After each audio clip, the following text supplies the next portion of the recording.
श्रीमद्भागवत महापुराण को शास्त्रों में भगवान श्री कृष्ण का शब्द स्वरूप कहा गया है। ये केवल एक धार्मिक ग्रंथ नहीं बल्कि कलियुग में जीवों के उद्धार का सबसे सहज साधन माना गया है।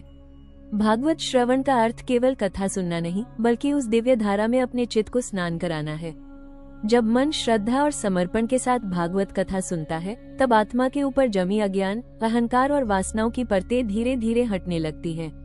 भागवत श्रवण का पहला और सबसे बड़ा फल है चित्त की शुद्धि। जीवन की दौड़ भाग, इच्छाओं और दुखों के कारण मन पर जो भार जमा हो जाता है वो भागवत की कथा सुनते सुनते हल्का होने लगता है।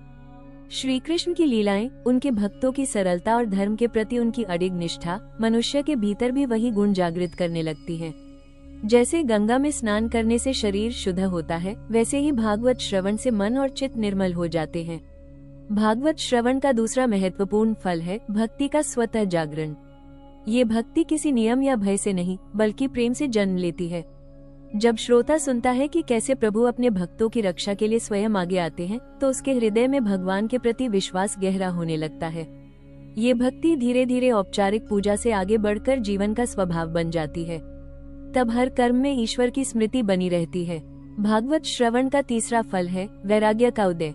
यह वैराग्य संसार से भागने का नहीं बल्कि संसार को सही दृष्टि से देखने का बोध देता है।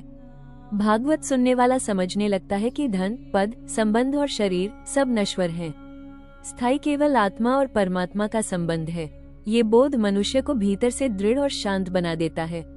वह सुख में अहंकारी नहीं होता और दुख में टूटता नहीं। भागवत श्रवण व्यक्ति को कर्मयोग की भी शिक्षा देता है। वो सिखाता है कि कर्म करना मनुष्य का कर्तव्य है, पर कर्म के फल से आसक्ति ही बंधन का कारण बनती है।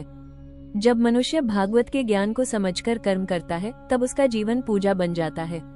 ऐसे कर्म न तो अहंकार बढ़ाते हैं और न ही बंधन उत्पन्न करते हैं। भागवत श्रवण का सर्वोच्च फल है आंतरिक मुक्ति। यह मुक्ति केवल मृत्यु के बाद मिलने वाला मोक्ष नहीं बल्कि जीवन जीते हुए अनुभव होने वाली स्वतंत्रता है। जब मन प्रभु में स्थिर हो जाता है तब भय, चिंता और असुरक्षा अपने आप समाप्त होने लगती है। व्यक्ति संसार में रहता है पर संसार उसके भीतर नहीं रहता। इसीलिए शास्त्रों में कहा गया है कि कलयुग में यदि कोई सबसे सरल और प्रभावशाली साधना है तो वो है भागवत श्रवण।